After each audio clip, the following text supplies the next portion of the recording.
Trollzah games used unhost. Briark, thank you for the follow. Briark, thank you for the follow. All right, I think we're live. I think I've got sound and video. I'm not going to swear to it. We're here for GM's Tricks of the Trade. Technically, number 42. Good deal, Bakesoft. Good deal. But we're kind of merging it. We do, of course, Trollzah Games goes to 𝐆𝐌 every year. And I do a Trick of the Trade there at 𝐆𝐌, so we're going to kind of merge what I would normally do there with tonight's number 42 of Mass Combat. And see how the old virtual thing works since we're all on quarantine and buckling down. Find a chair. Make sure it's not squeaky. I broke mine and it's not as squeaky as it was. It was squeaky as all. 43? Holy crap! I thought it was 42. Well, that's pretty good. That's a fair score by any stretch. Twitch. Are you twitching there, or? There you go. We're going to wait, of course, a few minutes. We always give it a couple minutes, let people kind of wander in and get the hang of the Twitch, the channel, and find us and blah, blah, blah. You make me twitch, Steve. Yeah, well, I'll take it, Jason. I'll take it. All right, let's see if that helps the lighting. Now, Chuck, we had talked a couple weeks back about doing something about my glasses because the glare seems to always be in the way, and you said you had some kind of magical wizard's trick to fix the glare and make it not glare, make it not be glary.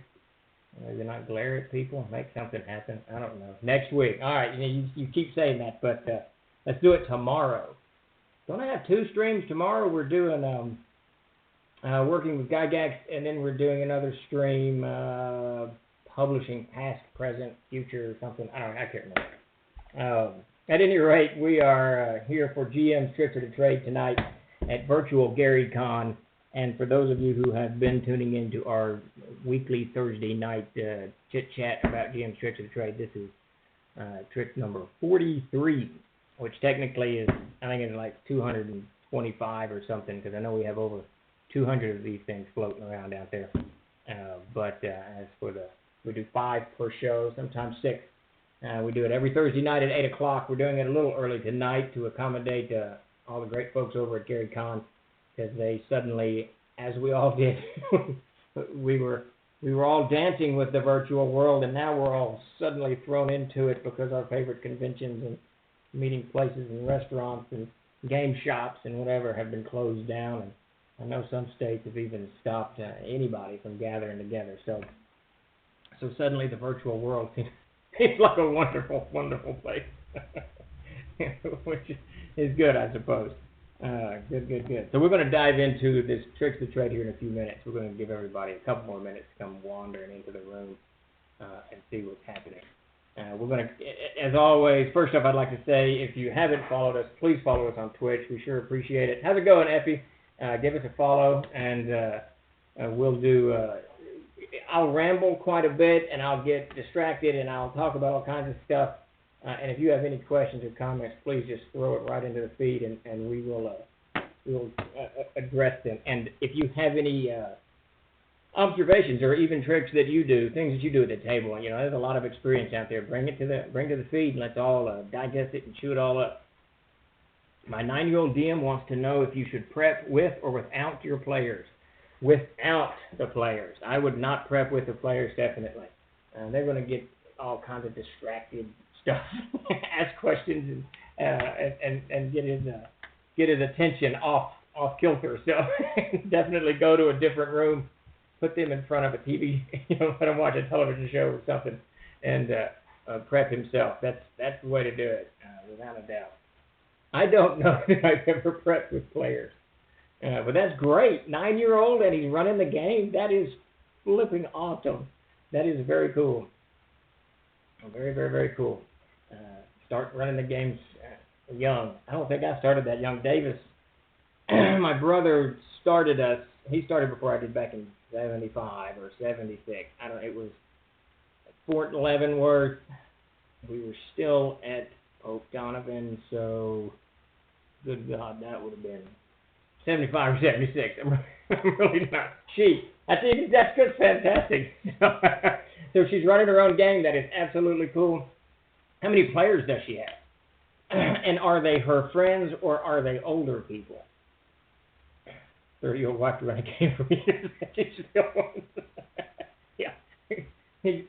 Malcor's got you beat there. So 2 players, are they friends or are they older? I'm looking at the feed. I guess I should be looking at the camera. But, yeah, I don't think I started running games until about 80. So I'd have been 13 or 14 when I began a running game. Oh, she's running you two guys. Oh, that's going to be intimidating for the young lady. Bossing her parents around at the table. That is very cool, though. Very, very, very cool. She definitely needs to prep away from you guys. Give her the reins and let it go. Have you tried the Dr. Pepper and cream soda? I have not tried the Dr. Pepper. I'm kind of a purist when it comes to Dr. Pepper. I know there's Dr. Pepper licorice and Dr. Pepper gummy bears and Dr. Pepper whatever. But I'm fixing to crack one here in a minute. I pretty much stick to Dr. Pepper in a can. But yeah, I've heard, and I've also heard the diet Dr. Pepper, sugar-free Dr. Pepper is really, really good. It tastes just like the stuff in the can. But I keep chugging along with my with my good old tried and true Dr. Pepper. All right, Chuck, I hear you. Didn't you send me a picture of one the other day? I think you got one at a gas station and sent it over, and you were talking about it. Now, you hadn't actually taken a drink when you sent me that picture. Now I recall. But diet as well. Yeah, I probably should do at least a sugar-free and give my pancreas a break from the battering it takes from the Dr. Pepper. Wait for what, Jason? I looked at cherry Dr. Pepper and I tilted my head to the side thinking, why? My daughter asked, what's wrong, Dad? Exactly. There's no reason to change. I get the idea you want flavor, you want, options or whatever. But certain things in life should just be the way they are. And Dr. Pepper made it. They achieved it, over 100 years ago. There's nothing to change. You don't need to change. You don't need to add anything. You don't need anything different. It's beautiful as it is. There is a diet Dr. Pepper. No, you cannot, Peter. You can have it out of a glass bottle. Ravenchild Art, that is Peter Bradley. That is a TLG artist and designer and book layout guy and chief all things art.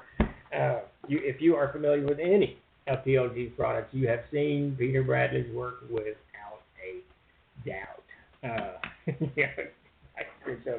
All right, so we've burned up like 9 minutes of this panel talking about Dr. Pepper, which is, arguably my absolute favorite subject of all time. But I'm going to crack one now.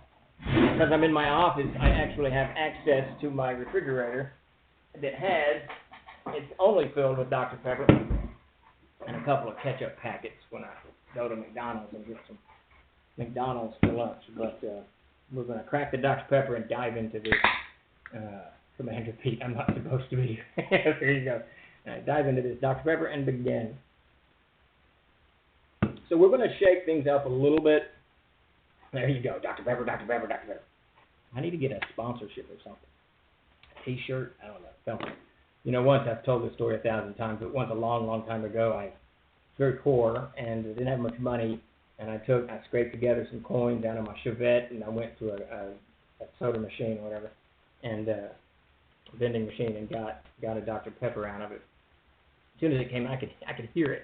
I could hear it falling down in the slot, and it didn't sound right.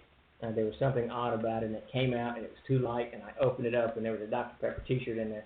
And I threw an absolute fit in that store to get a cold Dr. Pepper when the guy finally calmed me down and said, look, the T-shirt comes with a cold Dr. Pepper. So I was able to go. I threw a fit for nothing, and he gave me a cold Dr. Pepper anyway.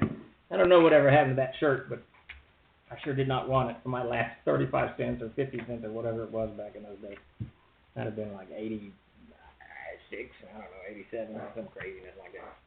we have a new Discord server. Come hang out and enjoy free Dr. Pepper. Yeah, not really. We're not giving away free Dr. Pepper. Maybe. All right, so we're going to shake it up a little bit tonight. Normally what we do here at, we have an 8 o'clock show every Thursday night for GM's Tricks of the Trade here on the Troll Twitch channel. And we discuss 5 tricks of the trade that I sent out on Tuesday, so on Wednesday. So our newsletter comes out. If you haven't signed up for it, please do. And every Wednesday we send out 5 tricks of the trade, just kind of things that I've learned over the years in gaming, and ways I handle situations and whatnot. And many of these you guys will probably be familiar with, and some of them you won't. But we gather together on Thursday night at 8 here on Twitch and jibber jabber about them. And as I've said, any comments, thoughts, questions you have on anything we're talking about, or just anything randomly, throw it into the feed there, and we'll dissect it all and jibber jabber about it while we're sitting here on Twitch. But we're going to kind of break it up a little bit. So normally we talk about what was in this week's newsletter, and this week's newsletter was about mass combat, and I don't mean battles as in armies, but when you have characters fighting multiple monsters simultaneously. It's one of those things that the GMs, it can be extraordinarily exhausting to do, super insanely fun when you do it and get a handle on it. So there's just some things that I do it a lot. There's just some things that I do to kind of make it a little bit easier on me when I'm doing it. But let me give you a quick, very, very, very quick history of who I am and why I do GM's Tricks of the Trade. I started playing Dungeons & Dragons back in about 77, I think. My brother Davis started in 75. I remember I was actually with my mother when she went to go pick up my dad was in the Army, and one of his soldiers was being deployed to Korea, which is a hardship tour, which means you can't take anything with you. And in those days, and he had this stack of like 7 or 8 little bitty books, Dungeons & Dragons books, little brown books, and a white one in there in chainmail. And he just gave them to my mother to give to her son for his birthday. And I remember, it was really weird, because I remember I was standing in the parking lot with her when I had no idea what this was. But when she took the book, I could even remember her haircut. Kind of weird, 40 years ago, or whatever, gazillion years ago it was. But so David started playing, and then within a year or two after that, I started playing, and then he got the Advanced Dungeons & Dragons Monster Manual. I guess that came out first, and by that point we were all in for D&D. So I've been playing since about 77, give or take a few months, somewhere around in there. Started running games, and when we moved to Germany, Davis got his own group. I created my own group, and then started running games, and I've pretty much been a game master since. I play, of course, anytime any of the guys at my table want to run a game, I yield the strain and we start playing.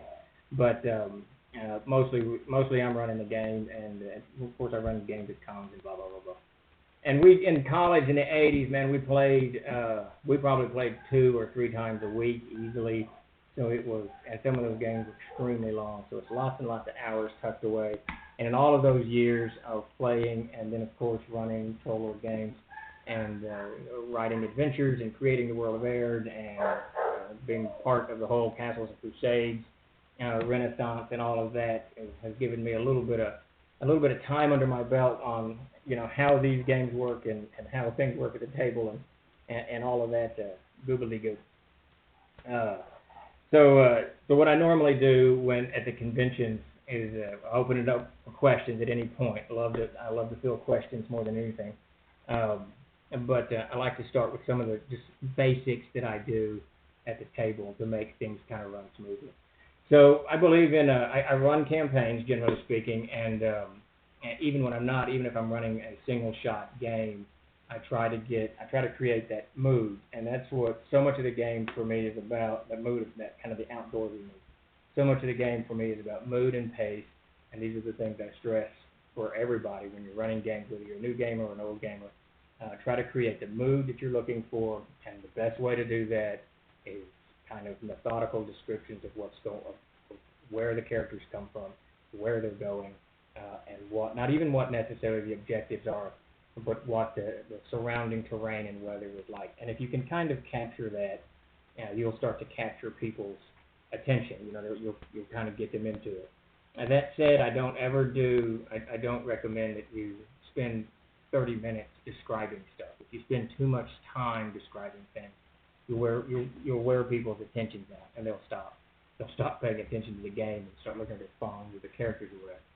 So usually I start the game out with some very short, terse descriptions, to get kind of the season and the weather and the terrain that they're in, and then I immediately engage the players asking for character descriptions.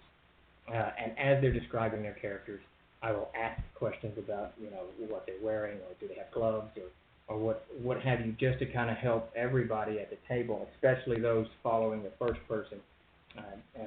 Everybody will kind of get the idea of, okay, there's more detail to this game than normal, and it kind of helps pull everybody into that arena of this is where I am. I'm not here at the table.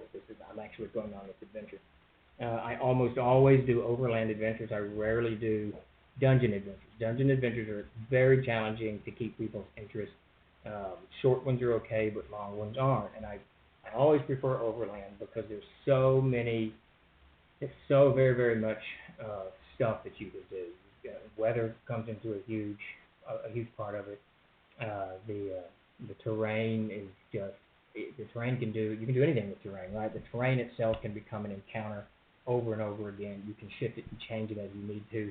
Dungeons is a little more difficult. I know that one of the funniest games I ever ran, I ran it for like 3 hours, and our slot was up and it was over, and I still had like a whole bevy of an encounter, about two encounters that I needed them to go through. I wanted them to go through.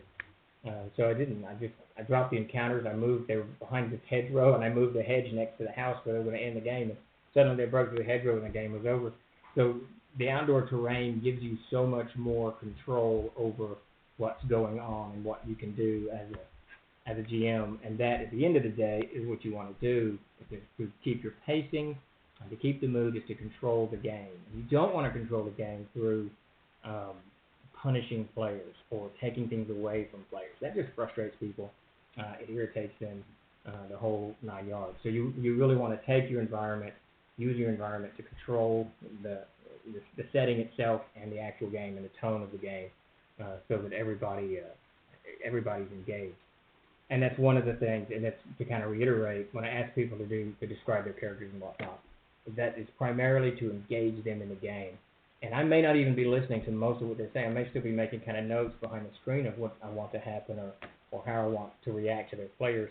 But the key is that you're getting them involved. And that's one of the things that as a GM I've learned over the years, you don't want to hog the table. And so very, very many people, so very many dungeon masters hog the table. They'll give extraordinarily long descriptions of stuff, and they'll have spent, and I certainly have done this, I've done this a lot.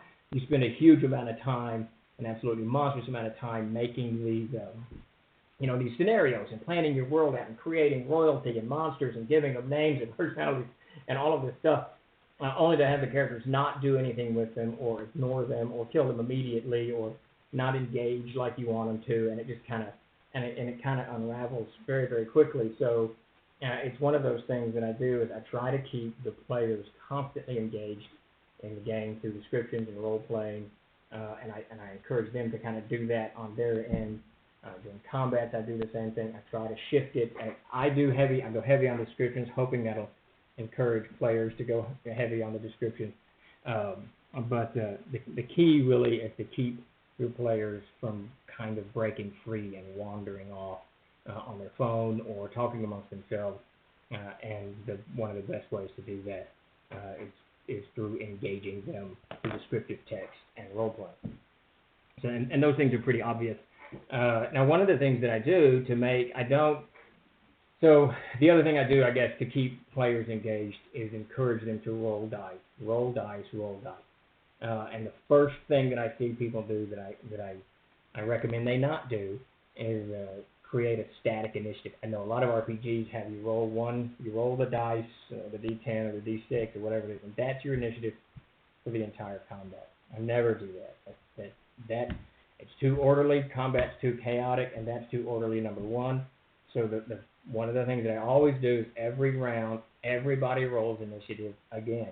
So it has two factors. One, that creates that sense of chaos that you want in a combat, because things change, right? Ebb and flow of battle and all of that craziness. But it also makes them roll dice. Where they're rolling one dice for 15 minutes of play, now they're going to roll 20 dice for 15 minutes of play, because they got to roll initiative every time. And it just kind of shakes everything up. So I always recommend that you do that initiative is rolled every time. Everybody rolls initiative every time, and it gives. The other problem is if you get someone who has rolled a 10 on his initiative, and that player gets to play, she gets to go every time at this point, right? She's going to go first each time. Well, now it's all shaken up. No one knows who's going to go first. No one knows, how it's going to play out. So it changes, and it just creates this really kind of nice whole tune to it. Real quick, and see, is this the 𝐆𝐌 𝐓𝐫𝐢𝐜𝐤𝐬 Tricks of the Trade seminar? Lucky in real life? Yes, it is, absolutely. Thank you for joining us. We are here for virtual 𝐆𝐌, doing my GM Tricks of the Trade that I normally do at 𝐆𝐌, obviously, for obvious reasons. Nobody's going to be doing that at 𝐆𝐌 in Lake Geneva. But good deal. Well, I'm glad that you could make it. Definitely glad you could make it. I think I missed a question there. So, Lucky, and for anyone else joining us, a couple of things real quick. Follow us. If you could give us a follow, we'd sure appreciate it here on Twitch. And also, we're going to be kind of rambling and throwing all kinds of stuff out there. If you have any questions or comments, just please throw them right into the feed, and we'll all, as a community, kind of jibber-jabbering about. It's one big happy table here. What do you keep at your side as far as notes or info for every session? So I don't keep. I used to do these really extraordinarily detailed notes. I would write down monster names and hit points and armor class. I'd give descriptions for them. I'd put plot devices down, and I'd have stuff like, this is what I want, this is what I want. And I remember when that changed. This would have been in the 80s, about 88, 89. This was in the days we were playing 3 games a week easily. Our games were like 6 and 10 hours long, and we would game like there was no tomorrow. And I created this huge, and not huge, it was a small, but this very complex encounter where I developed this gnome and this kobold, and they were comrades in arms, and I wrote this history out of their fighting together, and this long campaign arc, and I built this adventure around them, and they were going to engage the characters and all of this stuff. We weren't 5 minutes into that game when but the characters were about 5th or 6th level or something. And Max Golden, the co-writer of Castle of the Crusades, lightning bolted that kobold and killed him. But as soon as I described the two, they weren't together, they were coming at the party, and kaboom, there was a lightning bolt. And the kobold was not going to survive 5d6 lightning bolt and killed him immediately. I was so mad. It kind of ended the whole, it changed my opinion about the whole notes. So on a potential, I'm glad you could join us. I'm glad you found us.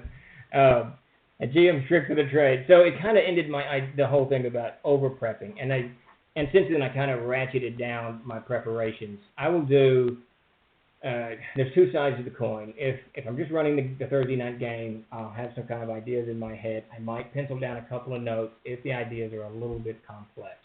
If I've got some NPCs that I want to, say, double-cross, or even have more motivations than one. I try to give the NPCs their own personal motivations that have nothing to do with the characters, because that gives a whole new range of things that you can do in ways you can engage the players if the NPCs are their own thing. So if it's complicated, I'll jot down a few notes and whatnot. But if I don't have anything really cooking other than a concept in mind, it really is.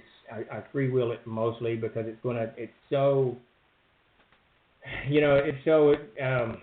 I keep using the word chaotic, but that's not the right word. Fluid is the word. Our role-playing games are very fluid, especially when you get experienced players and that know what their characters can do, and know what kind of the rules will let them do, and there's all kinds of stuff going on. So I do very, very light on the notes, unless, like I said, I have some kind of complex encounter NPC. Now, that said, all of that in column A. The time that I do heavy on the notes is if I've got a very complex series of events that are interconnected, whether this is underground or overground, and for me it's 90% overground. I do a timeline. I've discovered that the timeline is one of the best tools that I've ever used, and I remember we did, just before we released C7, Castle of Spires, we actually played that out at the table, and that was what's in our game. It's called the Green Wizard War, and it was this huge war in the Darkenfold Forest. We had, at this point, they had several castles spread about in a few villages and towns that they supported and all this business. But I had orcs here and hobgoblins up here and druids and a wizard and all kinds of other characters on the board. So I wrote out this timeline into the future, what my monsters and what my NPCs were doing tomorrow, the next day, next week, and a month down the line. Now I had to adjust it because it's not in a vacuum. The players are actually doing things as well, and that may impact what my group of orcs were doing, because the bird said that they were going to cross the bridge on Tuesday. Well, if the characters burn the bridge down, well, that changes me. So if you look at my notes, I should have brought them in, but if you look at my notes on that timeline, it's a 3-page timeline, and there's scribbled notes all over the place where I scratched something out. Okay, this can't happen now because the characters did this. But what that timeline did for me was really allow me to control the NPCs and the monsters in a way that I never thought was what I was capable of doing. So in that regard, I keep pretty heavy notes. Obviously, with the caveat that you've got to change, you've got to be able to change, and that's probably one of the biggest things about being a GM, is you really have to be able to change in mid-stride whatever you're doing, because players, you think you're creative, players are every bit as creative as you are, and they're going to come up with things that you never thought of when you're prepping and planning whatever it is. So you have to be fluid, and you have to divorce emotion from the whole thing so that you don't get angry like I did at Mac when he lightning bolted my poor kobold. You have to be able to say, okay, they shifted and they we're going to do this. All of this is out the door. I mean, for those of us new to playing RPGs online, are there any recommendations in making the transition from face-to-face tabletop to virtual tabletop? Well, man, that is a question I will answer better in about a year. So I've done maybe 3 or 4 games online, and all of them have been through Skype. In fact, since we're on lockdown here in the United States, my Thursday night game, which will begin in a couple of hours, will be via Skype again as well. I'm like you, clearly, I like the interaction. As a GM, I get a huge amount of energy from players when they get into it.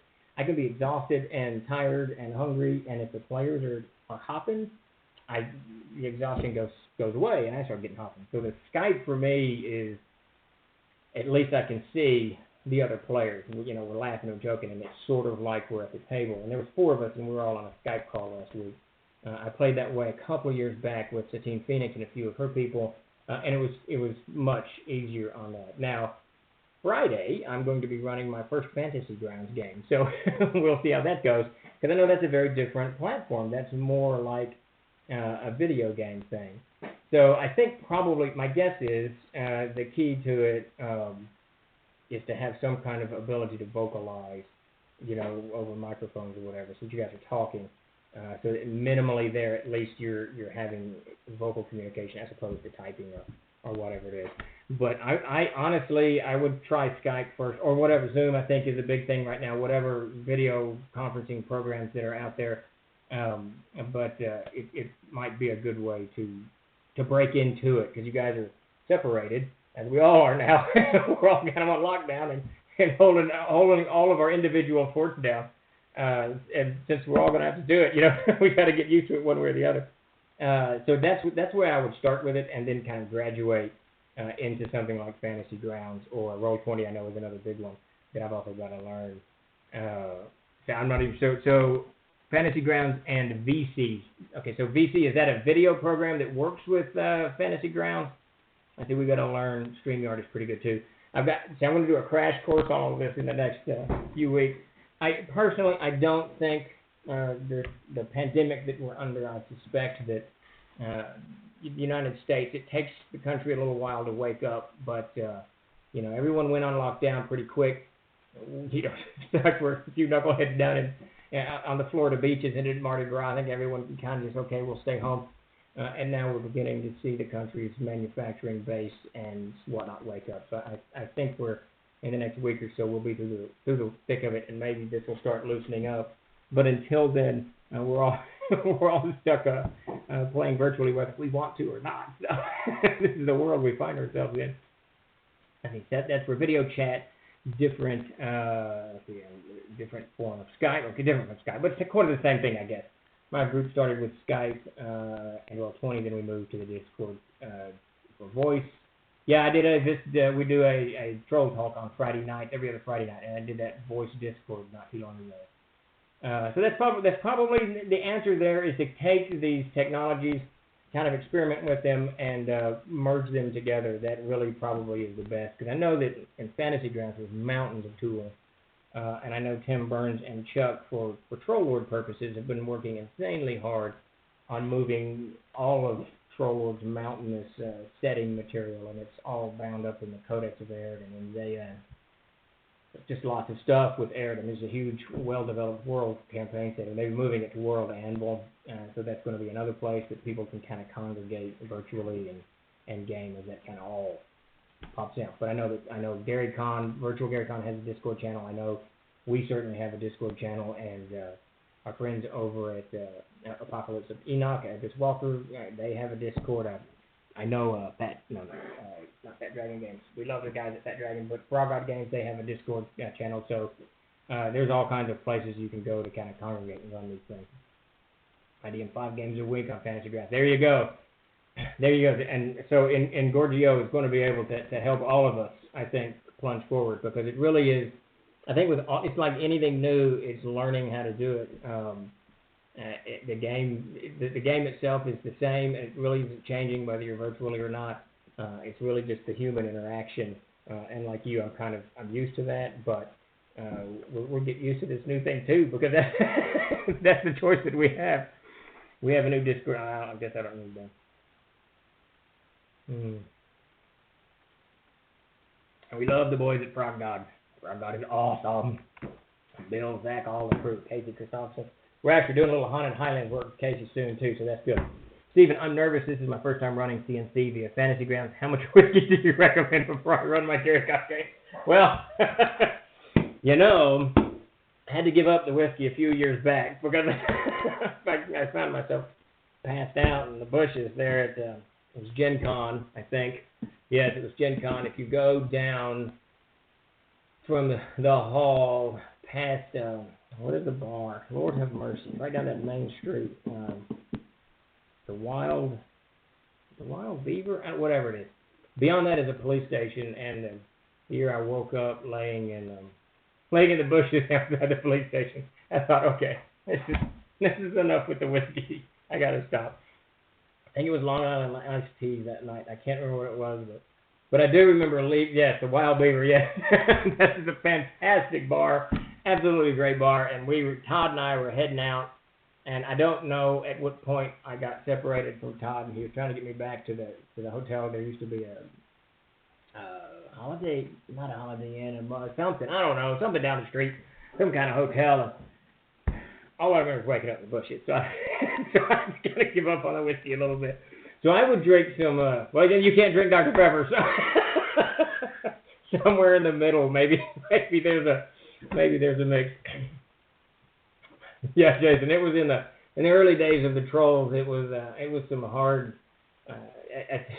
hard drinking and just bouncing around bars and whatnot. It was some hard days, but I think that's one of the reasons that Gary Gygax liked us. I remember Davis and I went through East St. Louis, and we went through all the till money bar hopping, and by the time we got up to, it was after Gen Con had moved, by the time we got to Game Fest in Milwaukee, a little show that had replaced Gen Con, we had no money, and we had to ask Gary for some till money so we could open the booth. He was just laughing. He thought it was the funniest thing in the world, but I think that's one of the reasons that he enjoyed working with us, because we were always a little bit, a little bit in trouble. But oh yeah, that's not good, man. But it is what it is, right? You got to give it up. It's up. It's better than the alternative. I actually, I still got a little bit of it left, but I've started making myself about a year ago. I started making myself drink just water, and I tell you, once I started drinking that water. Yes, in 𝐓𝐤, the bars are absolutely insane, especially when you get across the river in East St. Louis. It's a rough part of the world, I think, but it's a lot of fun in those days. But I found that the more water I drink, man, I just feel better. I just feel better all the way around. I drink a little bit less Dr. Pepper now, and I just consume lots of water, and it's just good. So, just some ice water. Let's do that. Ice water before you. We just get rid of all of our vices, throw them all out the door, and we'll all be happier for it. Except the distilleries and the soda making companies, they won't be as happy, but that's on them, right? That's their issue, not ours. So we open with just kind of some tricks of the trade that I do to kind of set pace and tone, run the game a little bit. Other things I do at the table is I try to create NPCs. I think I mentioned this a few minutes ago. NPCs that have Peter. Yes, you did go to some of those Archons with Davis in East St. Louis, and I got that great picture when he got hung up in the barbed wire and fell across the fence. It's great. So I try to use NPCs a lot. I like developed NPCs. I like NPCs that have their own. The old trolls now. The NPCs that kind of have their own motivations, right? That characters are going to be doing X, Y, and Z, and they're after the adventure, they're after the treasure, they're after glory, or whatever their particular motivation is. But if you'll create NPCs that are actually, and this is the tricky part, that actually have their own trajectory, things that they want to do, you'll make the NPC far more interesting. However, and this is the real trick to NPCs, you don't want to make them contrary necessarily to or to stand against the players all the time. You know, we as humans, I know if you get on Facebook and you read the news, you think the world is terrible and people are horrible and all of this stuff, but it's clearly not the case because there's about 8 billion of us that really just get along. You know, no matter what's going on, we walk up and down the streets, and we're not pushing each other over and running our cars into each other, or sinking boats or shooting at one another. Most of us we're just ambling through life, right? And the same thing happens in a fantasy world. Your NPCs really aren't going to be out to get the players, and the players shouldn't be out to get the NPCs. Sure, once in a while, there's an evil wizard or whatever, an anti-paladin, whatever it is, or even a grumpy innkeeper, it doesn't matter. But by and large, your NPCs should be neutral, have their own trajectory, neutral, and work with the players. And that's one of the keys to NPCs. If you have NPCs come at your table, and every time they encounter the player, each individual different NPC is hostile in some way, or causes problems in some way, or doesn't ever help, then you're going to teach those characters to annihilate any NPC that they run across. They're not going to like them, and they're going to kill them really, really fast if they can. And you don't want that, right? Because then that leads to the whole insane scenarios of characters getting arrested and trials and guardsmen and all that stuff, and it just wrecks your game. So you don't want to do that. So really, when you build your NPCs, and definitely build them with motivations of their own, but definitely have them help the players, even if it's something small. You know, character drops something, they pick it up, whatever, just something, and say excuse me, whatever, just have helpful NPCs, and try to have, I try to do a ratio of about 9 to 1. I wouldn't even say that. Probably 7 helpful, 2 completely flipping indifferent, and 1 that's not, or somewhere around in that mix. And I probably shake it up some, but just so that your NPCs have more personality and more whatever, so that the characters aren't attacking them constantly.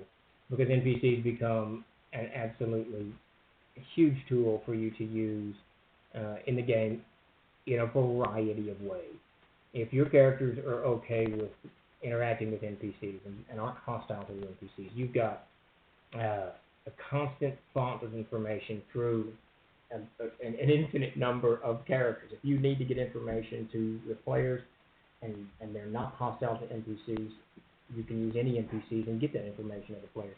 You can facilitate games. You can help the players physically with, this NPC becomes a henchman or what have you. So there's so many things that you can use to propel plot devices, to actually begin adventures, end adventures, all kinds of stuff. But having having good NPCs that work with the characters or minimally don't harm the characters is extremely, extremely helpful. So NPCs is another side to that coin that when at kind of outdoor terrain, lots of descriptions, engaging the players and using NPCs. I do all of these things are kind of tools that I use to help constantly move the game forward and to keep the players engaged.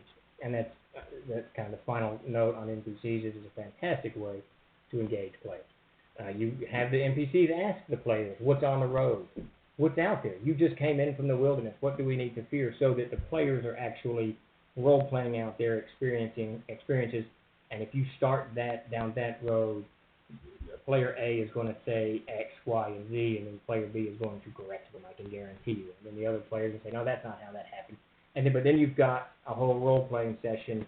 They're reliving the event. They're kind of playing, recapping the game. And it's just a fantastic way to keep the players engaged. And that's one of the primary goals of a GM to run a game well, I think, is to keep everyone engaged. Because as soon as you lose them, I don't have it with me, but they pick the phone up and you're doomed. As soon as that phone comes out, all is lost because they're going to start scrolling through the internet. And apparently there's a lot of crap on the internet that you can look at, and it can keep you occupied for long, long hours. I know this because I'll get on YouTube at 10 o'clock at night, and suddenly it's 1 in the morning, and I literally have done nothing except look at idiots fall down or whatever people do on YouTube. All right, so what is your favorite way to start the players off in a new game session? When I started off, it was always the bar, right? You have them sitting around the bar. But I really have two things that I do now. Yeah, really, I haven't even started Trick One. I'll get into that in a minute. But at conventions, I have decided that the most enjoyable way to start a game, because you're only going to play with these people for a little while, right? For 3 hours or 4 hours or whatever. I will start them in the middle of the adventure. I have almost always have them coming out of the dungeon with the treasure chest or the bags of gold in hand. And then the adventure is from that point getting back with all of that added weight and encumbrance, getting back to town or the castle or whatever. I absolutely love doing that. It creates an immediate conflict inside the party because some of those members don't. They understand the value of the coins is really not anything. It's imaginary, but there's others that would, like me, that's not going to give it up, so they're going to hold on to it no matter what. So I absolutely, absolutely love starting in the middle of an adventure. That's one of my favorite things to do. Now, when I do my games, and I don't start many games, interesting. I mean, I do. I have to caveat that. We'll start games and end them all the time, but I ran a game from 84 to about 2004, something like that, 2005. And the game I'm running now, we started in 2006, and we're still running it. So I've got these 2 gigantic campaigns that I've been running. So that's kind of what I focus mostly on is those. But when I start a new game, I usually will have half of the players know each other, half of them don't. That way you've got some players that can kind of interact immediately, but you still have a little bit of role playing that they can do. Because I always want, when I start a game, I always want the players to run more than I do. I don't want to spend a lot of time talking and jibber-jabbering and trying to explain stuff. I want them to play. So if they've got 2 people over here, 2 players over here, and they don't know each other, they got to role play some of that out, and that helps them kind of, develop their characters and what have you. So but usually I'll have it start on a road. They'll meet somewhere on a bridge. I do lots of bridges and river encounters. I absolutely love rivers. I love the idea of you have to get across the river. And it's an immediate confrontation if the river's, overflowing its banks or what have you. You've got all kinds of terrain that you can do, even the bridge, from slipping off the bridge, all kinds of stuff. So I do a lot of river. Begin adventures usually in and around rivers. So that I hope that answers your question. But at cons, I always started in the middle. That has become my absolute favorite thing to do. I see, did I miss anything in there? Is he running a one-shot? Do you have the players all know each other already? Yeah, I try to. Now, I'll put a caveat on that. If it's just a one-shot, I don't want to spend 45 minutes of role-playing out. The only time I don't do that is on my big game at GaryCon and the one I run at Game Hall. I'll have 25 players at the table, and I don't care who knows who. That game's going to be so chaotic anyway. everybody knowing each other becomes kind of irrelevant. So what ends up happening is every group of friends who has signed up for the game, their characters know each other, and it works out pretty well. But if it's just 4 or 5 people at a table, yeah, just everyone needs to know each other. Let's get this going because we've got 3 hours to do this. Have you ever run one campaign with 2 or more separate parties? No, I don't think. I mean, I'd have to think about that. But probably the closest I've ever come to that was we were running. We used to call in the world of 𝐓𝐿 when we first started. We played 𝐓𝐿, of course, because that was fantastic. Still remains a fantastic setting. And we had what's called the Rakers campaign. So I don't know if you remember, but in the world of 𝐓𝐿, there's this mountain chain called the Rakers. I think it's 4 hexes. It's like a 10-day trip on foot to get across the mountain. And the objective became to leave from whatever country was on the right side and go, it was a paladin country on the left, I can't really remember now, and they had to survive. And it was almost daily encounters. It was just absolutely, it was an absolutely brutal campaign that I ran. So what I ended up doing is I would allow them to have 2 or 3 characters if they wanted. But I've never done the two parties separate. I know that Jennifer does that.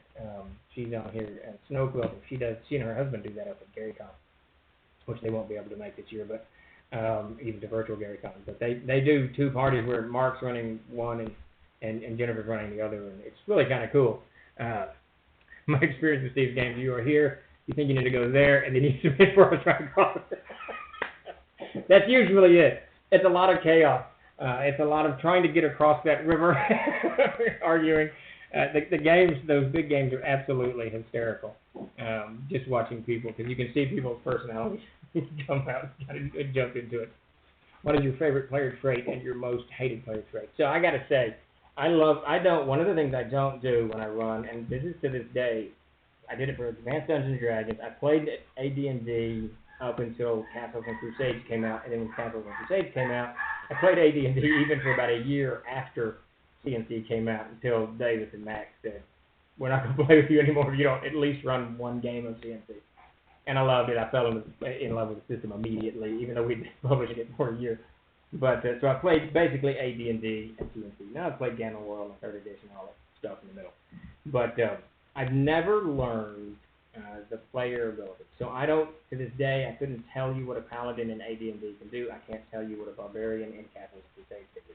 I have some vague ideas of things that they've played, with the characters they've played the most. So what I love the most is when characters are able to outsmart me.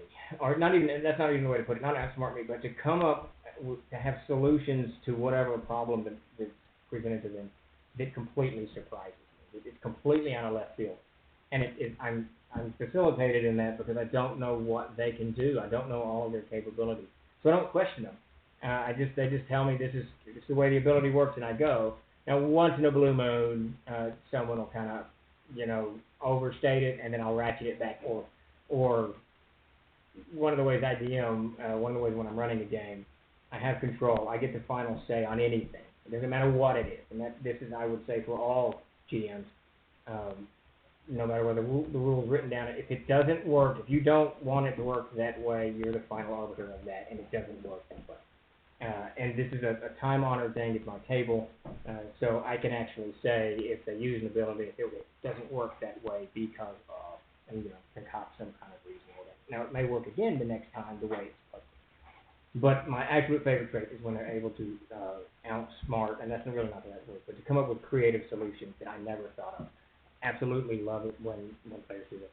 But and the other side to that coin is it drives me crazy when players don't use their abilities, when they've got a character and it's got all of these abilities on there, and I don't know necessarily what they are, but I know they got a lot of abilities and they're not using them, because when I'm developing the encounter, when I'm running whatever goobly-goop that I'm running, somewhere in my head I'm remembering, okay, I'm running X, Y, and Z at the table, and X, Y, and Z have these types of powers, and if they don't use it, it's going to start kind of knocking my encounter on a whack, and then things start to get dangerous.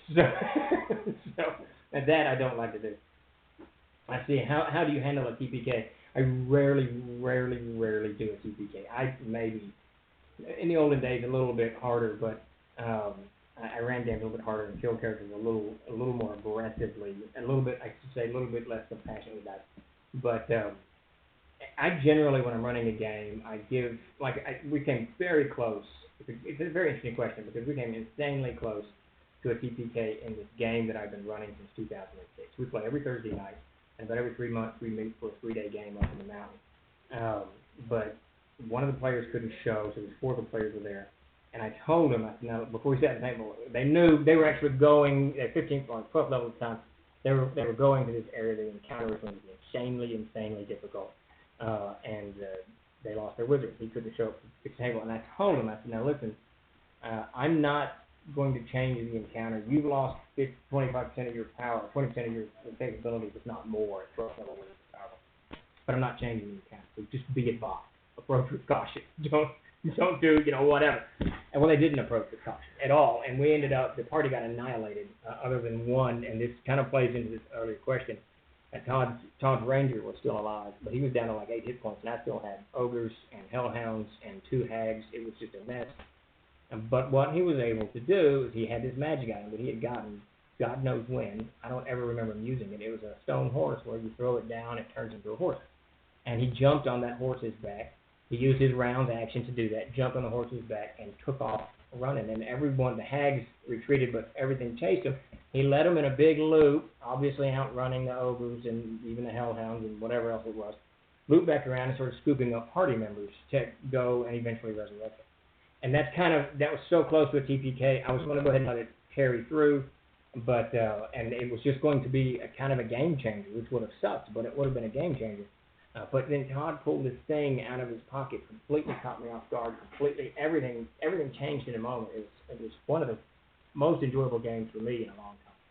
But if I actually do wipe an entire party out, it's rare. I try not to do that. I try to treat it a little bit more realistically with wounds and people able to fall back onto the battlefield and to retreat and to get away or even break the morale of the monsters at one point. But sometimes, it happens. Sometimes they won't stop. Players won't stop. I get that way. Of our table, I've had more characters killed than anyone by a long stretch, but I won't stop. I just attack, assuming the dice will, whatever. Assuming everyone's going to help me, and no one ever does, bastard. But, so I try to, I really don't like to do TPKs. They're not fun for the players, and they'll wreck your, if you've been running a game for 3 years and you do a TPK, you're there on 3 years, oh well, start again. So it gets a little bit dicey on the whole TPK thing. I know it's legendary and people joke about it, but at the end of the day, if you have an 8th level character you spent 3 years or 4 years building up, and it gets killed, everybody gets killed, and there's no chance of resurrection. It's a little bit frustrating. Let's see, what are we doing here? GM Tricks of Trade Live from Gary Condescending. Okay, that's not a question there. So there you go. Did I miss any questions in there? Well, to lose the wizard. They were to leave the dungeon that has 2 vampires in it. All they did was take a long rest and then decide they wanted to go break in and kill them. We left off in the middle of the combat again in the first one, and she was greater and she has greater invisibility. It's going to be a rough encounter to come over. And that is one thing I do. Monsters recoup. If the players fall back, monsters recoup. Everybody gets to recuperate. It may not, be the walkover that they hope for in the end. So I missed the first half. Always available to rewatch later. Yes, I believe that it will. We put everything up. Everything stays on the Twitch channel, and I think eventually it migrates its way over to YouTube. But Chuck will answer that question here in a minute, Infinite Genome. But I'm glad you could show up. Anyway, we've still got a little rambling to do. What do you think the most difficult part of being a CKDM is? For me, it's trying to improvise and come up with cool stuff on the fly when the players go off script and do something I've not even thought of. Yeah, well, that's one of the things. That's one of the challenges, and I write about that quite a bit in GM Tricks of the Trade. I've learned over the years doing things on the fly. I'll look. There's inspiration anywhere in titles of books, and just walk outside. And when they do exactly what you're talking about, I'll always do it like that. And I won't announce it. I won't say, I don't know what's going to happen next. I'll just say, okay, let's take a 5-minute break. I got to the bathroom. I got to go have a Coke, or, Dr. Pepper, whatever. And then I go and try to regroup because they've gone off script, and I'm not sure what I'm going to do next. But that's where things like NPCs come into play. And one of the things I talk about in GM Tricks of the Trade is when you start the game off and you've got the players in front of you and you're developing the characters themselves, and you're not really doing it, players do. Try to give all of the players a couple of just little background snippets. So it's going to be, as a child, you were rescued from a river by a dog. As a child, your mother worked in a bakery. Whatever. It doesn't matter really what it is. I'll give each of the players a couple of these little things, just little bitty things. And what those do is they serve as perfect tools for when things that you're talking about, when things kind of go off script or off kilter, and you can pull one of those out and say things like, you see a dog, running towards the riverbank, and immediately it reminds you of your childhood. The dog gets swept up in the current, and then at least then they're doing something while you have a chance. They're rescuing that dog. You have a chance to kind of recoup and what's going on. But that actually didn't answer your question. Your question was, what do you think is the most difficult part of being a CKDM is?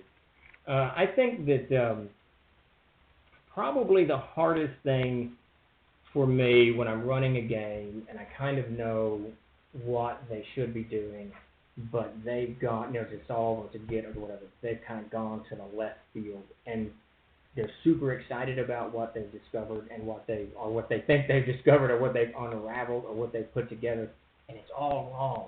It's all wrong. But in no way, shape, or form, as a GM, should you ever discourage that, because one, it's just flipping discouraging, and just as a player, it's easy to get the wins taken out of you, just like as a CK or a GM. Sorry, if someone messes up your game, you get the wins taken out of yourselves, right? And it's harder to run. But when the players do that, it's hard, because that's not how to solve this. That's not the direction you need to go, but you don't want to stop it, because they're actually into their characters. And frequently what I'll do is I'll retool the adventure so that they did solve. I think one of the funny things they ever did, they had this huge wall they had to get to, and I won't go into all of it, but there was a giant demigod holding the wall, and they had to get onto the other side. And when I originally envisioned it, as a part of the powerful, it was just going to be a slugfest. I just wanted a slugfest where there's lots of damage, lots of spells, the monster had lots of hit points, blah, blah, blah.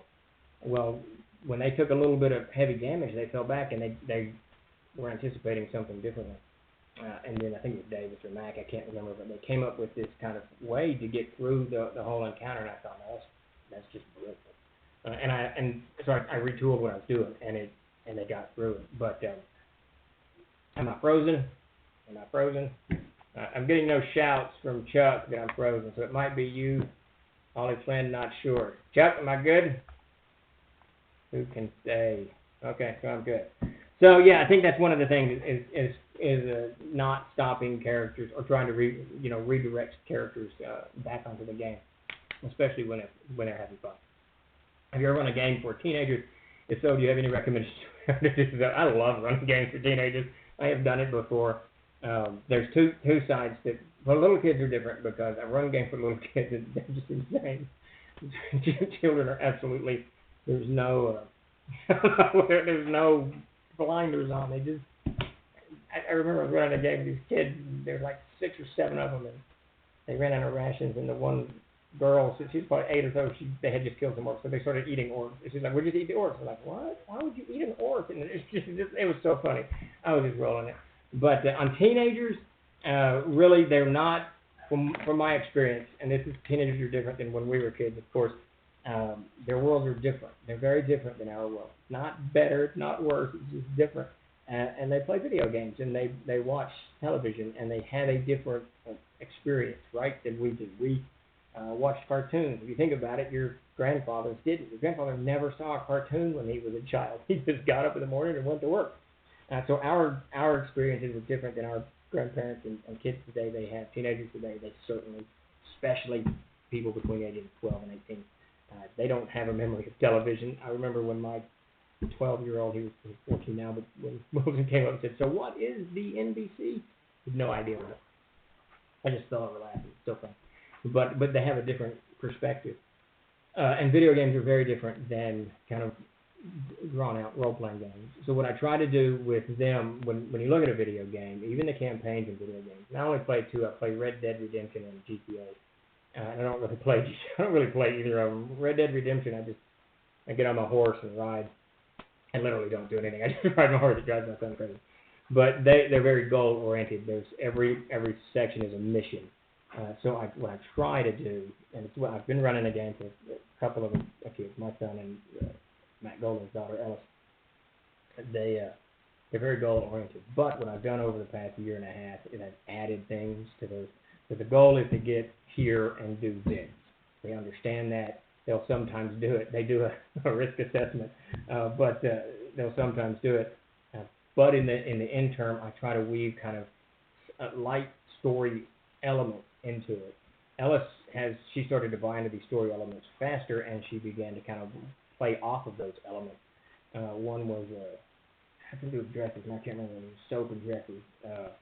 But it became part of the campaign. It became kind of something they were doing, and then Pete started just going along. This is what Ellis is doing. This is what we're doing right now. But even Pete, after a little while, especially when he almost got murdered by an orc assassin, then now the story elements are building, and they've learned in a year and a half that the sky's the limit. They've learned that they can go in any direction and do that. It's not a video game.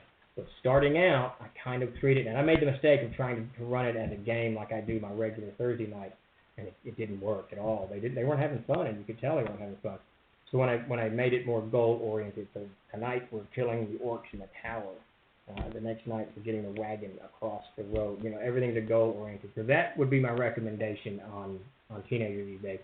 Because it's not that they can't role play. It's not that they don't know, they don't have the imaginative ability, or that we're in some way, older people are in some way able to comprehend and see beyond whatever.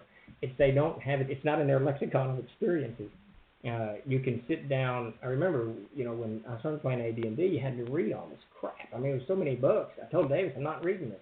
I'm not doing it. I'm going to go read my Tarzan book. Tell me how to play.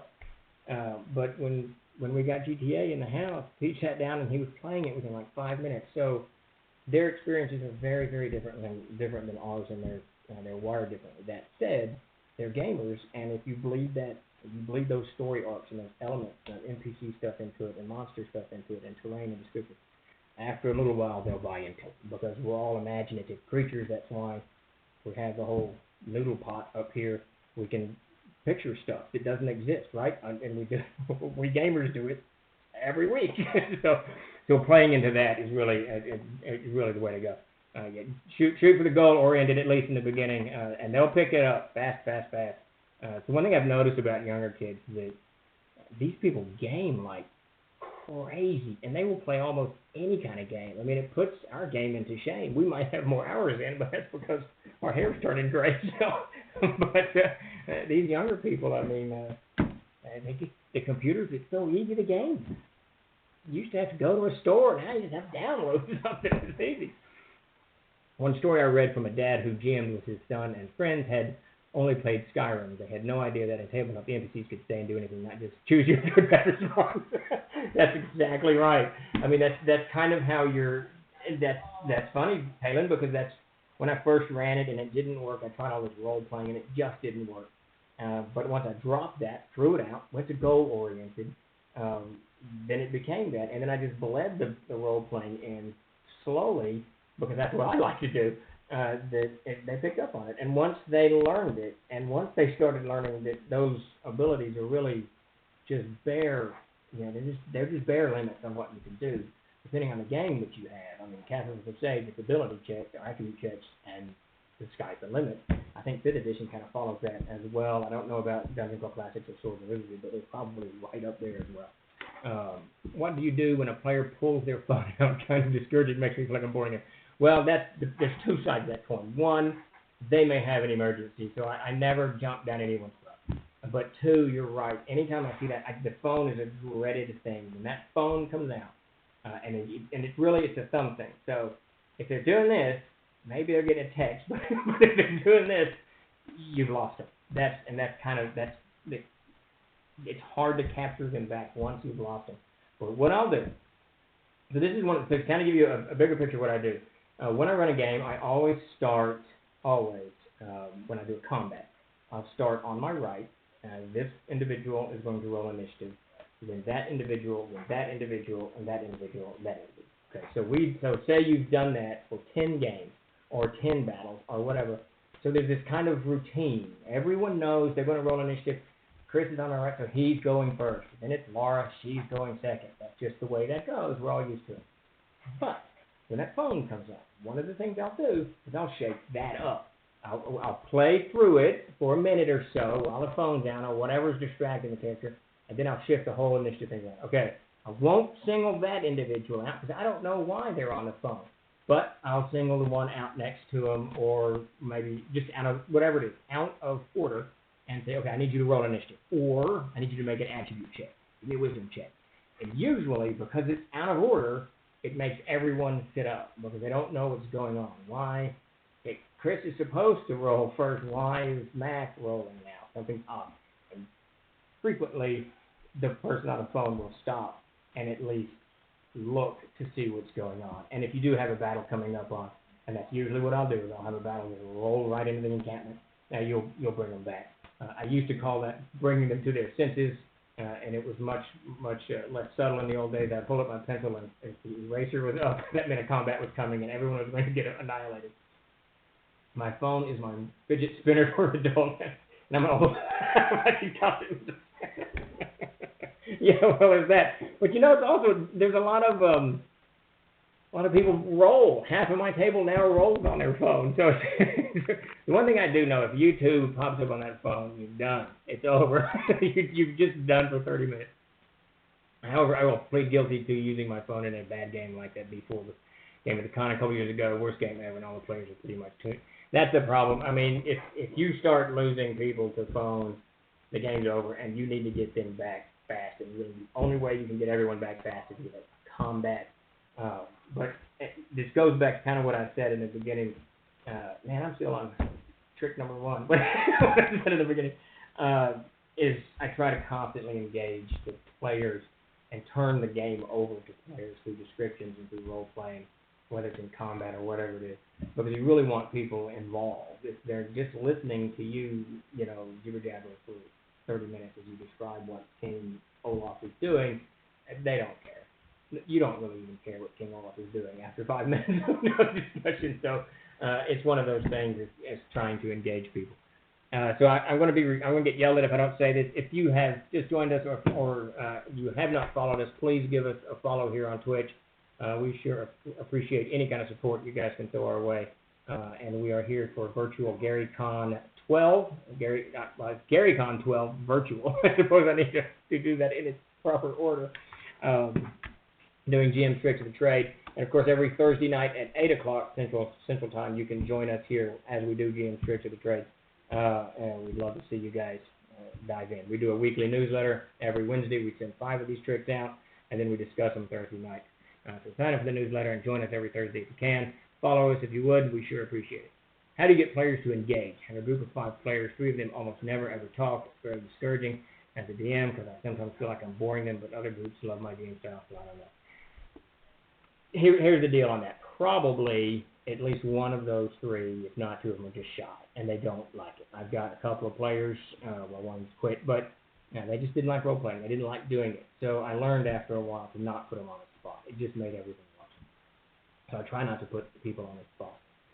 But this is where one of the things to do on that is, and it may be too late for you, but in character development, is to give them these little kind of traits, like I was talking about earlier, that you can fall back on and then somehow engage them. Because that's at the end of the day, you're going to have an adventure that you think is really cool, and 1 or 2 people are going to think it's really cool, and the others are just kind of tagging along. So it's really a kind of a hit or miss on how to get those that are tagging along more interested into it. And the more the best way to do it is the more personality that the characters have, the more you have to build on to do something with. Now, sometimes they just don't want to make a personality or make a background or history, and I certainly don't think you should do it in the beginning much. You should just do a little bit, like I mentioned earlier, you have a dog rescued you, or you come from a village or something, and you develop that over time. That said, in the midst of play, you can certainly have one of those characters that's not engaged. Have a role-playing encounter on a road, and don't put it in the normal areas where distractions or what they're expecting. They're on a road or they're before a dungeon and they see somebody or something that reminds them of something that happened in their youth, And you might, if you're lucky, you might get them curious as to what connection that has with the game. So suddenly they have a deeper connection with whatever quest or adventure that you're on, and they're going to pursue it. And it's up to you as the GM to flesh that out as they pursue it. And it may not have anything to do with what you're doing, anything to do with the quest or the adventure or the dungeon, but that's not the point, right? The point is to get them engaged with what you're doing. So you've got to personalize it a little bit with them, with some kind of something, some kind of background, history, encounter, you know, whatever it is. Even in a monster encounter they had as a youth, you know, they see the chimera, you remember a chimera killed someone in the road, it brings back this horrible memory that you must have suppressed. Something like that, just to kind of bring these people back to the table.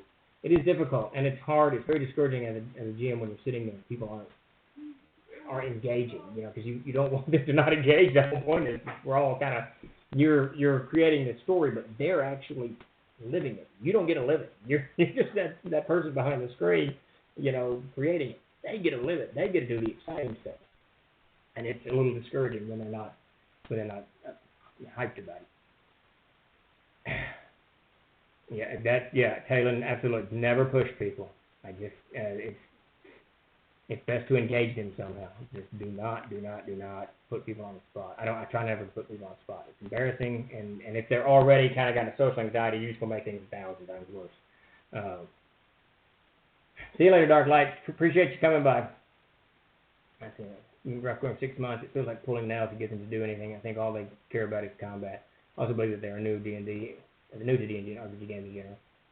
Well, that actually makes it difficult too, because they don't understand the descriptive and role-playing and story side of things yet, especially if they play a lot of video games. They're going to kind of have their minds or tools in one way, and you kind of got to tool them in the other direction. So it's tough. If it's been 6 months, maybe have an adult conversation with them and ask for feedback, especially if they're new to the whole thing. Yeah, engaging them after a while is good, and try to give them something, you know, try to learn something from them about their character. But that's a good point that Talon has there. I've played in groups where some people are just naturally pretty silent, but they do pipe up in combat or when something struck their fancy. It's kind of a play style. Yeah, that's just it. I mean, sometimes they play and sometimes they don't. Todd Gray, he is the best role player at the table. I've known him since '84, but he'll check out in a heartbeat. He's not interested. He's checked out. It's really kind of funny, but yeah, it's just different playing styles. A lot of it is. But 6 months, yeah, I don't know. I would try to engage a personality quirk in their character's background or development or something like that. Let's see. So I'm going to do a quick rundown on. So one of the things that we do, every Thursday night, we do this GM Tricks of the Trade, and this week's newsletter was based on mass combat. And this is what you see. This GM Trick number 1 preface smidge there. That's what that is about. That's what the first GM trick here was. Do a little bit of preparation, not a lot. So if you're going to have 50 orcs, so what I'm specifically talking about is a band of orcs attacking your party, or a band of goblins, or whatever it is, a huge horde of knuckleheads that you just want a lot of, blades flying and arms flying and blood gore and all of that stuff, how to kind of manage it. And what I do, the first thing I do is I prepare just a little bit. I don't go into huge details. You'll see that little thing there is a copy of my note sheet. It'll be the armor class. I give them standard hit points, usually in the middle of the road. I don't want them to die fast, and I don't name them. I give them a basic couple, 2 or 3 weapons, so I can give a little bit of variety to my descriptions and whatnot. And then if you look at that sheet, you'll notice 4 names and then these numbers, and they're all 5s. So this is an orc band attacking my Thursday night group. Everyone's got a 5, 5, 5, 5, 5, 5, 5.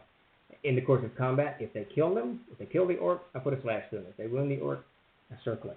That's really all the prep I do. I don't draw a whole bunch. I don't do a lot of descriptive text. I don't put a lot of names into it. I don't map out each guy. Everybody's kind of the same. They got a standard AC, standard hit points, and I roll into it. And that's the minimum prep that I want to do, because it gives me. You don't want to read anything. You don't want to have to parse through 2 pages of notes for 60 orcs. You want to look at a sheet of paper in front of you and know exactly what's happening, because you want things to go very, very fast. You want to keep a pace going. When there's a huge mass combat, you want everyone to feel pressure, and you want it to be chaotic and you want it to be constantly fluid, and it can't be fluid on your end if you're constantly checking notes and whatnot. So prep, but only prep a smidge. How's it going, Kim George? Thanks for joining us. I think there's been some trouble finding the Twitch feed, but we are diving through tricks of the trade. All right, so I'm going to wander into number 2. So this is my favorite thing, my absolute favorite thing to do. There's 2 sides to this start with a trickle. So it's called spoiling combat, and essentially when I'm running high-level characters, I'll send in small monsters just to bleed the characters a little bit and get them to use some of their big powers on stupid crap. So everyone knows Kim, of course, so that they lose it fast, so they don't have it when the big encounter comes. But same thing accounts for a mass combat. If they know there's a 50 or 60 orcs charging them, I will have a few, half dozen or so, spread out and, not on a line, but kind of spread out and hit the party. So initially there'll be 1 orc jump into it, and they cut the orc down, of course. And then in 2 orcs, they cut those 2 down. And then a 3rd orc, they cut that down.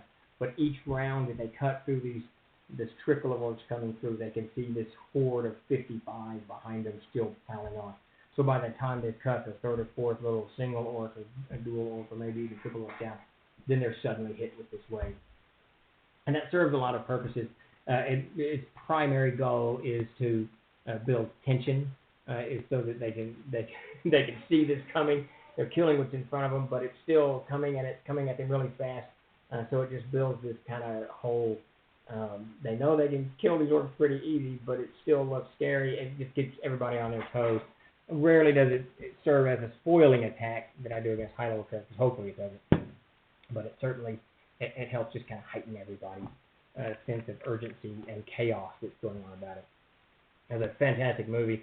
It's in the Jim Tricks of Trade called Last of the Mohicans, and it's the one with Daniel Day-Lewis in it. And if you've ever seen the movie, you'll know what scene I'm talking about. But if you haven't, go watch the movie. It's a fantastic film. But there's a scene where the whole column of British soldiers are marching through the woods, and the Huron Indians, the Native Americans, come pouring out of the woods on either side. But before they do, a few of the warriors, true to Native American combat, a few of the warriors attack individually. That was frequently a problem with the Native Americans when they attacked. It was such an individual form of warfare that they would frequently spoil their ambushes before, their war leaders were ready to actually spring them.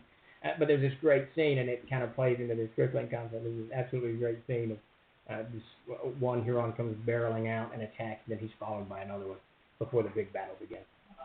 So if you want a good idea of what I'm talking about, check that movie out. There's a clip somewhere on YouTube. You can definitely find it. Very, very good movie. So on to trick of the trade number 3. What are we doing on this one? So this one is easy for me because I talk very fast. I can talk very fast. I can talk slow, but frequently I get worked up and I talk fast. But when you're trying to do a mass combat, a huge wedge of enemy attacking your party, talk fast. Move fast, roll your dice fast, add things up fast, do everything quick. And that just adds to the whole level of urgency that's going on, the chaos that's going on. They're trying to listen to you, and they're trying to parse through what's going on and what's happening. But you're talking so fast that they can't keep up with all of it. And that just adds to the chaos, which really individual combat, and this type of individual combat, probably I never survived a medieval combat, but I'm guessing they were very chaotic, very bloody, and very just a mass of emotion and energy flowing to and fro. So talking fast just kind of plays into that. It kind of gives everybody that sense of this is what's going on. All right, so trick of the trade. I want to do real quick, do a shout out to GaryCon. Obviously, we were very, very disappointed that GaryCon got canceled this year, but staff and crew have pulled it together in an astounding way to move the whole thing virtually inside of 10 days. So fantastic, absolutely fantastic thing. So definitely go back to virtual GaryCon from here and enjoy games and other panels and all kinds of stuff. Really, really, really great stuff. GaryCon is our favorite convention. We've been going every year forever and a day. Medieval combat is rugby with swords. Yes, it is. Violent and a mess. And please, if you haven't already, give us a follow here on Twitch. We sure appreciate any support you can throw our way. We are running a Kickstarter for the Castle Keeper's Guide. You can check that out. Chuck, if you put that link up, that would be fantastic. Blah, blah, blah. Now let's dive back into Tricks of the Trade number 4. So this is one of the things I like to do, and the primary reason that I do this is it adds chaos to the field. TLG got me back to gaming. Oh, very cool. Excellent, Hermit. Very, very cool. I'm glad you joined us back again. Joined us again at the table. That is awesome. I'm right in this morning, please. Yeah, I've been asked to quit signing players' handbooks that way by several CAs. But one of the things I like on this number 1, Wound Hurt. It was supposed to be Wound Hurt, but no one changed the title because I misspelled it. But anyway, the idea is I will allow the players to wound the monsters, the orcs, the goblins, whatever. They don't always get killed, right? So if the orc has 5 hit points and they do 3, the orc drops his weapon, screams, and falls out of combat, immediately replaced by another one. So the combat never stops. The flow is still there. The ebb and flow is going on, and it's all great. But I got a wounded one, and that's where back on the first trick of the trade with a little sheet where I have things circled. The circled one means so if Todd's standing here and he's got 7 numbers around him and he's still 3 and there's 2 on circle, there's 2 still living. They're just wounded, so I'll have like 2 or 3 rounds after they have fallen out of combat. They re-engage combat. They grab his leg. They stab him in the boot. They stand up and swing at him from behind, whatever it is that I want them to do, and it just adds this whole level of just absolute chaos. And even in my descriptions, I'll describe them shouting and screaming and dragging themselves out of the combat or what have you. And it's made for this nice frenzy in these large combats. I've had where the players get so irritated to the point that they will cut someone down and hit them again the next round just to make sure that they don't come back up.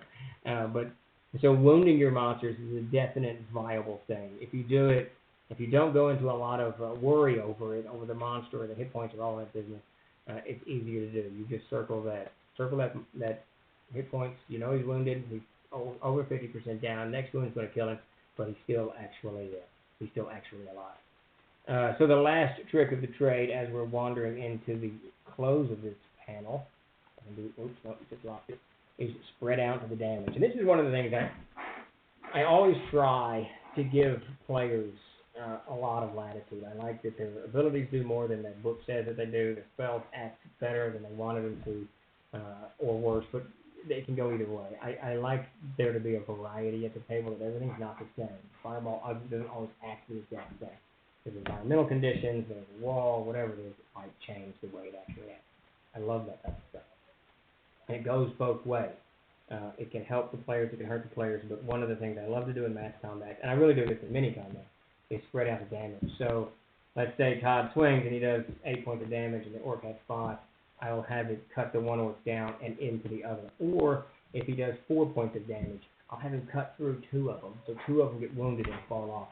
And what it does is it encourages players. It shows there's a reality to it too. It shows the kind of the ebb and flow of combat and the riskiness of war and all that business. And it gives them a little bit of power. And I love giving players a little bit more power than they have, because once you start going down that road, they'll start pushing the envelope. And when they push the envelope, it makes it much more enjoyable. Because one of the most enjoyable things about being a GM is being surprised. Being caught off guard. When you've created all this gobbledygook, and they do whatever, and it completely catches you off guard. It's awesome. I mean, it's absolutely awesome because you see problem solving, right? This is what, at the end of the day, if you boil all of that off, this is what RPGs are. They're problem solving. And you'll see people problem solve in real time at the table when their lives are on the line, but not really their lives. So, it's okay. But I see the Trollers have their very own seminars for virtual Gary Constant. Okay, yeah, we got a couple more tomorrow, I believe. We're doing something, I don't know. Working with Gygax, and then we're doing publishing in the past, now, and in the future. TLG's in this very interesting, there's a few of us, Goodman Games and Frog God Games. We're in this very interesting position of having started as small companies when there were still things like Blue Lines and going into just traditional publishing, and now we're going into this virtual world, right? This virtual marketplace. It's so very, very different than what I grew up on when I bought, when David bought the Monster Manual with Sears back in 1977 or whatever that was. Man, that seems like a long time ago. I had a skateboard. I had a blue skateboard with the curves on both sides of it. I was doing my skateboarding in those days. Yep, Peter, you do too. You go back as far as I do. You remember it. When I talk about blue lines, nobody knows what I'm talking about with blue lines. It's really fun. It's great. Little real cut and paste. There you go. All right, so I'm getting a message from Chuck. So we're going to be winding down here in a few minutes. Chuck, for those of you who don't know, is Chuck. He's Babunski here on the board. Chuck is running. He does all of our Twitch and Twitter and all kinds of virtual stuff for us. Works for Tim, kind of heads that up, but Chuck kind of manages it for us. Okay, when you tell me to set up the raid. Okay, so we're going to do a raid. Do I need to tell people? I can't figure out how this stuff works. Every week we do the same thing, and I can never actually remember what Sam Hill I'm supposed to be doing. Yeah, we've got. I know Chuck's got a Twitter account. Trollzah has one. I have one. Jason Bay, who was here, I'm not sure if he's still here, but Jason Bay, who wrote Amazing Adventures, he has one as well. So yeah, definitely head over to Twitter and follow us on there. I don't post nearly as much as I need to. Most of mine is, when I do, it's just kind of little pictures and then images of things that you might start your game with. I'll have a picture of a mountain and then write a little kind of flavored text for the DM to take and run and do their game with. And that's about all I do on Twitter. And then talk about the CKG or whatever. So we're winding down here. We surely do appreciate everybody stopping by for GM's Tricks of the Trade at 𝐆𝐌 𝐓𝐫𝐢𝐜𝐤𝐬 virtual. If you have any last minute questions, throw them at us. Nancy, thank you very much. Very cool, Bone Shooter. That is awesome. That is pure awesome. It's nice to reconnect with a hobby from your youth. It's just very, very cool. All right, so Chuck's setting up us for a raid here. Yes, definitely, Kim. Swing by tomorrow, and we'll be jibber-jabbering about Troll Lord and Gary and working with 𝐆𝐌 𝐓𝐫𝐢𝐜𝐤𝐬 and all that stuff. All right, so what are we doing? So we've started the raid. Chuck, do I need to end? Let's see. He's giving me instructions. I want to read his instructions real quick. Thoughts on running TTRPS in libraries. Ooh, that would be hard for me because I'm loud. I'm very loud. I would try to get a private room on that. Is what I would try to do. I will post end stream to stop. I will start raid. You say goodbye, then wait. I will post end stream, then I stop. Okay. So when I see Chuck post end stream, I'm going to be stopping the stream. So everybody, thank you for showing up. We surely do appreciate it. Give us a follow and definitely go over and enjoy all of the good stuff over at the GaryCon Bazaar games. Also, oh, there's my order. I'm out. Everybody have a good evening.